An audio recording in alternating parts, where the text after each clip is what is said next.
It all started with a very lonely me from around 2019. I was still very interested in games such as role-playing games, and even playing pretend, but my friends were starting to dislike that and considering it childish, preferring to play video games or sports instead. Guys, as a fellow video game enjoyer, is this really any more adult? Hey, Yennefer's Bathwater 2649. This is definitely more mature than those board games, right? Yeah. Definitely. Okay, good to know. This was a complication for me as I was not a fan of those. It didn't take long, though, for me to find a friend from middle school who ended up enjoying RPGs, storytelling, and playing pretend. That was heaven for me. I really liked it in the beginning. However, it didn't take long for him and a friend of his, who I ended up beating in the process, to start ignoring everything that I brought to the table while also insisting that we did only their ideas and never my own. It got to the point where I basically had no voice in there. Not wanting to be in that sad situation, having lived many times the same problem, as I'm not very good at standing my ground, and allowed many to take advantage of me in the past, I ended up choosing to let go of them, cutting contact. Maybe it would have been better to just communicate my issues? Maybe, but I was no longer feeling safe there. And I also had lost count of how many times I tried to talk about it in previous groups, and this only caused the situation to get worse and scarier for me. I luckily started college afterwards. I met a lot of nice people with whom I started playing RPGs like Dungeons & Dragons and Tormenta, as well as looking online, finding two amazing groups on Roll20. Huh, well, I left you worked for someone. Maybe hope isn't lost. Oh, come on, guys. Some of the friends that had lost interest in D&D returned with interest again as well. Thank you for your attention and time, and am I a bad person for avoiding confrontation by excluding the two of them from my life? Not really, man. If friends aren't making time for me, or even worse, actively ignoring me when I'm there and not allowing me to say or do anything, I don't really view them as my friends anymore. What can I say? I know my self-worth, and I know people like that aren't worth my time.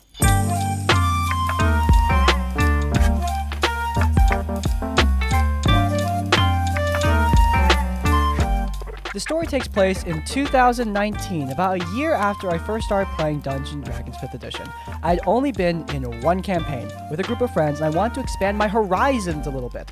I decided to join a different friend group that had, at the time, my girlfriend, now my wife, congratulations by the way, and another friend from the first campaign we were in. Everyone was in their mid to late 20s, and I had hung out with some of them before, so I knew the general fun vibes they had. Both my girlfriend and other players had been a part of this group for a couple of months and said it was a good time, and the DM was willing to add in another player if I wanted to join. I stewed on it for a while, and after some scheduling problems and debating whether or not it was worth my time, I decided to join. I messaged the Dungeon Master, who told me the bare bones background of the campaign. It was a homebrew world, and the party was currently en route to a new town because of a mystery that came to them in a dream. I can't remember what the overarching main goal of the group was, and I honestly didn't care to stick around long enough to find out. You'll see why. The Dungeon Master said it would be super easy to write me in, and that we could have our session 0 over Messenger, which worked out great for our schedules since we had conflicting work times before the actual in-person session I could join.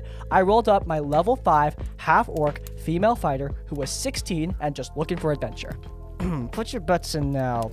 Is the age and gender of the character going to be relevant? Because I'm starting to have flashbacks from last episode. Session 0 is where I should have started to notice where things were going wrong. This was the dream sequence that would send my fighter to venture to the town where the rest of the party was at. It took us 2 weeks to get through this very simple dream sequence that should have been maybe 15 minutes in person. I didn't roll any dice, and the Dungeon Master hardly asked any questions about my character. After we finally finished, they gave me more information about the world, but it was very much you have this amount of sapphires, and don't tell anyone your real name. See you next session? Alright, DM, I've got my notebook. I am all ready to go for our session 0. I'm just want to say I'm really excited for your campaign. So, what are we going to talk about first? Do you want to talk about your world first, or do you want to talk about like the early ideas from a backstory? I've got a few loose concepts, but I do want to know a little bit about what you got going. Why are you giving me that face? Yeah, we're not doing any of that. Oh, okay. Well, I was hoping to go through some things with you before, you know, we jump into the game properly, but, I mean, if that's... Those things aren't really a priority for me. Okay, look, just take these priceless gemstones. What? Oh, and don't tell anyone anything about your backstory or just yourself. Wait, we haven't even talked about what my story is. Hey! Is that it? Hello? That was it. I was confused as to why I had sapphires in my inventory. I did some random rolls to put some silver and copper in my pockets at least, and waited till the weekend to meet the rest of the group. I mean, no offense. I don't know why silver and copper would be relevant. Aren't sapphires worth like... Oh my god! Man sitting on a small fortune and rolling for a couple pennies. At this session, I meet the other 6 members of the party, plus the Dungeon Master. And we had this other player sitting in to be a random short-term barbarian player, which the DM had made for this section of the campaign, since this friend was also new to D&D, but didn't want to commit to the full campaign. I can't remember who everyone was, since it was so long ago, but I'll just call everyone by the class they were. We had a ranger, a rogue, a monk, a wizard, my other friend as a bard and fighter, my girlfriend, and adding in barbarian and myself as another fighter. So that's 9 of us crowding around a dinner table that should only hold 6 people. You guys know how I feel about DMing for like more than 6 people. If even Matt Mercer struggles to make it work, you better be really freaking good. Which I have a feeling this DM isn't, given what this story's about. This is also where I learned that everyone who had been playing already had level 6 characters, while Barbarian and me were playing at level 5. The Dungeon Master reassured us that we would level up at the end of the session if they got to the fight, or we roleplayed well enough. And now the chaos begins. As soon as the Dungeon Master officially began the session after a brief recap, it was like the floodgates had opened. From my original understanding, the party was on their way into the town to find the mystery, but apparently they had been there for a week in-game, and were still trying to get a grasp of what was going on. They listed off clues and went over what they had done as a refresher to themselves, while Barbarian and I just stared in confusion at each other at the table. It was loud, too. Everyone was talking over each other, just repeating what someone else had just said because they couldn't hear each other, and then asking the DM for clarification as they were explaining to another person a different set of clues that they had found. Look, new guy, the plot is really simple, alright? It's just a simple mystery in this village involving a giant incest conspiracy, okay? We're just trying to figure out... You're thinking of that guy's cousin. The cousin was actually messing around with the dude's sister. No, you guys are completely explaining this entirely wrong, okay? You're not thinking of the third cousin twice removed from the separate house that also is involved. So... can I just get like a quick No! Okay. In the middle of all this, I managed to get some grasp of everyone else's characters while I was sitting around waiting for my turn. I only knew about my girlfriend's character because she and I talked about it when she was first making him months ago, but even then, I still didn't really know what everyone looked like or what classes they were until way late into the session. From what I can remember, Bard suffered from memory loss, Wizard was extra special TM, Ranger had some affliction they didn't want to talk about, Monk was... well, he was there. Rogue had a tendency to be on the chaotic stupid side and looked to Wizard to keep him in line, and Fighter was an awkward turtle still learning the ways of human society for character backstory reasons. It took the DM 2 hours to introduce Barbarian and me into the game, and even then, we had found each other on the road and still needed to just get into the town. Barbarian and I had bonded over our little horseback ride in the town, so I had learned more about them on the ride, and it turns out we both had these strange dreams, and decided to come to town and find out why. When we finally did get introduced to the main party, it was very quick as an introduction before moving on to in-game shopping. Yes, this turned into a shopping episode. Once again, everyone started yelling over each other for what they wanted to do and what they could get. It was here I did find out that the currency of this world was only sapphires and nothing else. You know, of all the fantasy economies to emulate, Minecraft Villagers is not the one I would recommend. The economy makes no sense. And the starting amount that I was given wasn't even enough to get a room at an inn, so I had to convince the party to let me room with them. Luckily, Barbarian had connection to the town, so I was able to get me a room with them since the party hadn't heard of my predicament, other than my girlfriend, because, you know, she was sitting right next to me. The party bedded down for the night, and the session ended, and needless to say, I was not impressed so far, but the Dungeon Master assured me that next time will be better, and that this time was a little bit of a fluke. On the car ride home, I asked my girlfriend if that was normal, and she said it wasn't normally like that, so I didn't question it and agreed to go back to the next session thinking it would be better. Oh boy, I was wrong. Okay, before things get worse, let's just look at this Dungeon Master's introduction of new players, because this is disastrous. Introducing new people into the game can be difficult sometimes, but if you handle it delicately, you'll be alright. This is the opposite of delicate. This is smashing new players into the edge of a table, trying to make the game unfun for them. First and foremost, making them wait 2 hours to play. Awful idea. No one wants to sit there for 2 hours doing nothing while everyone else is actually enjoying the game. And on top of that, there's just not much for these characters to do. A shopping episode where the characters don't have money is just going to make them feel even more disconnected from what's going on. Try your best to make it so that when someone plays D&D for the first time, they're actually doing something in the session. The next session was a few weeks later, and they had changed the layout of their apartment to accommodate the amount of people. There were fold-out tables and chairs, and everyone was so spread out. The Dungeon Master gave us hats so that we could wear them to let the other people know we were speaking, that they were speaking in character. There was an ongoing problem of knowing whether or not people were in character, so they came up with this idea to hopefully clear up some confusion. It sort of worked when people remembered to use the hats. It wasn't a terrible system, but half the time, people weren't paying attention.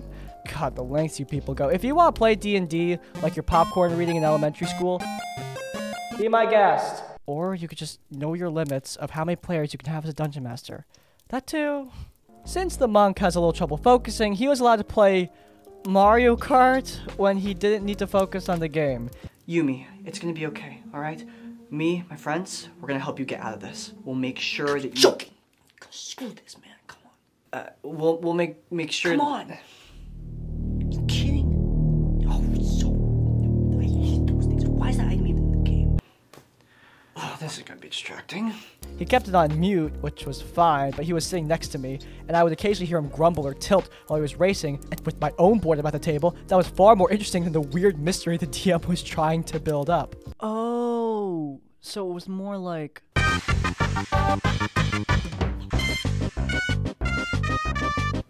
What? Dude, you're distracting me. No, but seriously, if watching someone else play Mario Kart silently is more interesting than your Dungeons & Dragons game, your Dungeons & Dragons game has some issues. We couldn't even play with our dice because if the DM heard us rolling them, or if they fell, they would ask what number it landed on, so then they would look on a punishment table to decide our fate. Yeah, you heard that right. If dice fell because someone, knocked into the table, then that person would suffer.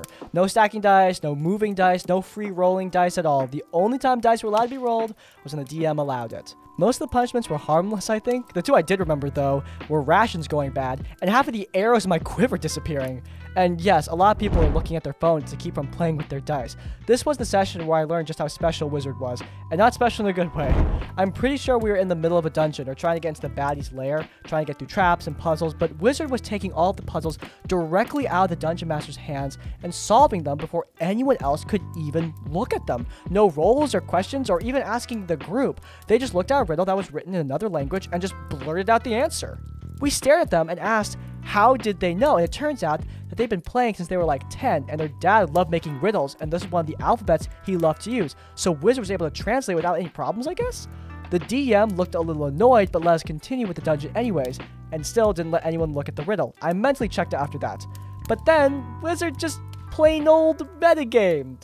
I mean, yeah, maybe the Wizard was taught this ancient language by their father, or maybe they were metagaming before this and Googling all the answers. Just a theory. Throughout this session, Wizard was hounding Ranger as to what was wrong with them, and was constantly looking at Dungeon Master to make insight and intelligence and history checks against the Ranger.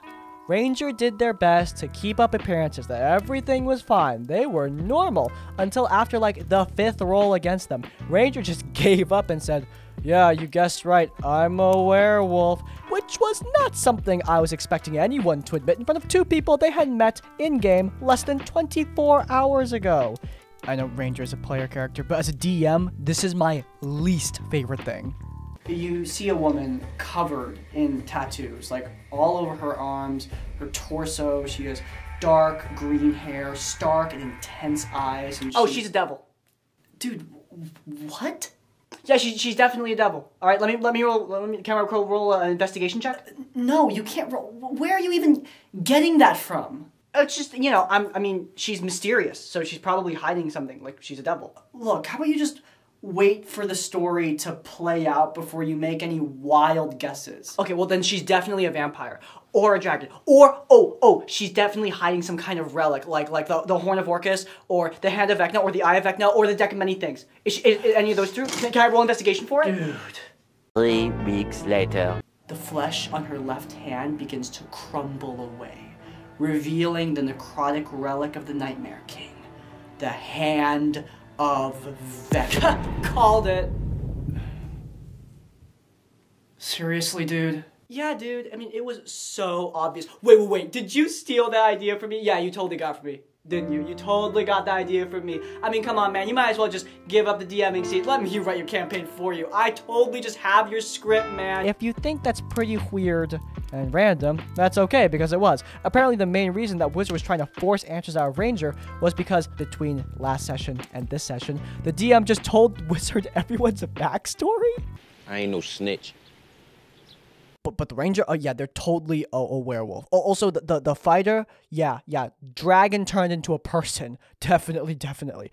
I know, I'm not snitching, okay? I'm just telling you like the small stuff. Also, Monk, out of game, DM and Wizard were just chatting one day, casually, and DM just decided to spill the beans on, yeah, everyone's backstory. Because of this, Wizard and DM had also altered parts of Bard's backstory so that Bard was in some sort of Fey contract tied to Wizard and would not allow Bard more than 200 feet away from them? So more or less, they made Bard into some sort of familiar to the Wizard, but without any of the bonuses.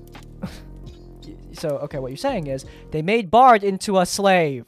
Wizard had also known about my girlfriend's Fighter's backstory, and how Fighter had once been a dragon that was permanently polymorphed into a human, which is why he acted so weird.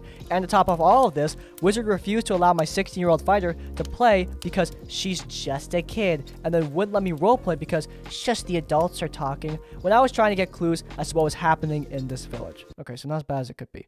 This was all really coming to a head in the third and final session I was in. Yes, I went for one more round of punishment with this group. They had arranged the seating arrangement yet again to the dining room table, but now with one more folding table to allow us to be closer but not too crowded. The big mystery the DM had been setting up was that a Rakshasa was taking over the trading village we were in, and some elf had sent out a distress signal to help in defeating it. We managed to get into the Rakshasa's lair, and we're fighting the thing. The DM flavored it a little more so the 8 of us didn't completely destroy this one enemy in 2 turns. I got a little excited because I had heard and learned about Rakshasa thanks to Critical Role, and secretly, I was hoping for my character to hit the final blow just so that the Rakshasa would follow her around to take revenge. It would give my little fighter an excuse to travel around and stay with everyone. And Barbarian and I did manage to level up to be on level with everyone else. Barbarian actually left the table at this point, so the character sheet was just passed to Wizard to play for the fight. However, it didn't matter since there was no teamwork involved at all. Everyone was doing their own plans of attack, and hardly anyone was asking questions of what they can and can't do. It was my first time in combat as a fighter, and I had to keep triple checking on what I could and couldn't do with the rulebook, so I wasn't able to keep track of the fight as a whole. I don't want to pause too many times to ask questions, so I kept wasting my turn to just shoot or reload on my crossbow, which apparently wasn't even necessary, and pass it on to just the next person. And I think we were all getting restless at this point in the day, at like the 4-hour mark or something, so I just wanted to get the fight over and done with. We did manage to get this 5th round of combat when Wizard ended up taking the killing blow, dealing 60 points of damage with a shatter spell that brought the cave down the boss and half the... Wait, how the hell? Okay, carry over the one. Yeah, an 8th level shatter spell, which this wizard probably doesn't even have access to, deals an average of 40 points of damage. 60 is possible, but not very likely at all. This ain't going past the sniff test. This stinks. At first, the group was excited because, wow, over 60 points of damage was a lot, since most of us have been hitting like 20 damage-ish, and that was without the debuff of non-magical attacks. They must have really upgraded that spell. But something wasn't adding up right. I know, right? Once the rubble cleared, we gathered up who had been down because of the falling rocks. We rushed to town to get the party to a healer, who turned out to be that elf who sent out the distress signal. When we told him we defeated the Rakshasa, he was very pleased to hear the group he had originally reached out to were able to help, because he had heard stories about them. Wait, just the original group? But I also received this signal dream thing. Confused, I asked him why I had also gotten the dream. And the DM looked me dead in the eyes and said, oh, you were an accident. The signals were haywire and you got roped in by mistake. Same thing with Barbarian. I had completely deflated. at that point. That didn't sound like a good reason to stay with the group at all. And to be honest, I was also confused why the Dungeon Master wanted such a big group in the first place. I had thought it to be a smaller table, but it was just too much. We wrapped up the session, we hung out for a little bit to help clean up. As everyone was pulling their stuff away, I heard Wizard say, "Oh wait, that's not right." As it turns out, the Wizard was playing with the wrong character sheet the whole time. This character was someone whom Wizard had been using for years. I would just pull up the character sheet for whatever they were playing with the rest of the group. They should have been playing at level 6, but they were with a level 10 character. It's still not right, dude. Doesn't matter. It's still not right. You don't have 8th level spells at level 10, and even at 8th level, 60 points of damage on a shatter is just not passing the sniff test. It still stinks! That critical role mentioned from earlier got me thinking of someone else who didn't pass the sniff test. Tiberius Stormwind, all the way back from the beginning of Campaign 1. Remember that guy? This wizard acts a lot like one of D&D's most famous problem players. He's metagaming, he wants to be the main character. He's not the worst thing ever, but he's definitely being a mild annoyance at the table, enough that people are noticing. But this DM looked at all that and just made him the main character. Wait a minute. Is this dude the same guy who was simping for Tiberius Stormwind on YouTube? I'm seeing the similarities! All they could say was whoops, and they would use the correct sheet next session. And this was the last time I played with the group. I messaged the Dungeon Master the next day, saying that in the middle of the night, my character packed up her stuff, left a note to apologize to the party, and left them. On top of feeling like I wasn't useful or her at the table, and the awful metagaming and the favoritism, the Dungeon Master had been using my girlfriend's Amazon account to order stuff and didn't switch the payment method, so they bought over $400 worth of stuff and tried to promise to pay her back. But since the Dungeon Master didn't have the money to begin with, my girlfriend never got her money back. There was also some drama with an anime convention, and I was not getting good feelings from that group. So I dropped. I used work as an excuse. My girlfriend went in for one more session to have her character leave, and then she left the campaign. It is true. No D&D is better than bad D&D. Not all was lost though. Bard, my girlfriend, and I kept playing in that first campaign and added in Rogue not too long after. Bard eventually started her own campaign, and we were swapping out those campaigns to run every few months, and it is a lot better with this other group.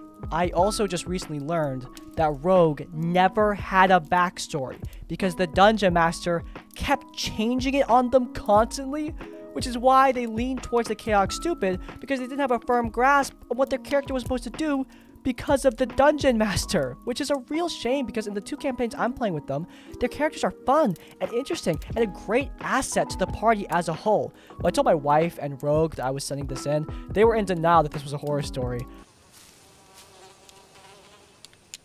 It's not that bad. Anyway, yeah, they were in denial, but I'll leave that decision to the jury. Well, the jury, or me at least, has spoken. This is definitely some sort of horror story. I mean, at the very least, how can your wife forget somebody just stealing $400 worth of stuff? I would never let that go. The main issue here is the dynamic between the wizard and the Dungeon Master. It's a form of main character syndrome I like to dub friendship syndrome. I don't know what the relationship is between the two, but it's clear that the DM is closer with this person. They're just having casual conversations where they're revealing major details about the party, they're giving the wizard some serious advantages, and letting some very questionable things slide. Like if somebody did 60 points of damage with Shatter, I'm gonna start asking some major questions. But the DM isn't asking those questions, likely because they have at least some favor towards this wizard. These sort of dynamics can rise up incidentally, unintentionally. A Dungeon Master focusing on a player they're more familiar with, more comfortable with. Even in those accidental situations, it's important to keep that down as much as possible. Showing favoritism is a quick way to make your party resent the game. No one likes being the second fiddle. However, I don't think it's a mistake. I think this is part of the design. The DM and the wizard are blatantly jerking each other off here, and it's not fun at all for the other players to experience. But hey, at least the age and gender thing wasn't relevant. Prediction busted, I guess. And that's a wrap. If you guys enjoyed, then please do leave a like. If you want to see more of my content, then you can check out our Shadow over Carconos D&D podcast. I'm working on a new actual play, which is coming soon, so you might as well get caught up on some of my previous work. It's linked in the cards. And while you're there, subscribe to Crispy's Tavern to get more of our content as it comes out. And finally, if you want to leave your own stories or thoughts, go down in the comments down below. If you can't think of a comment, leave the comment Tiberius2 to let me know you made it to the end of the video. By the way, if you have your own horror stories, you can send them directly to us. There's an email down in the description down below. Send your stories our way for a chance to be featured in one of these videos. But hey, even if you don't have any stories, in essence, like, comment, subscribe. I'll see you all next time. Farewell.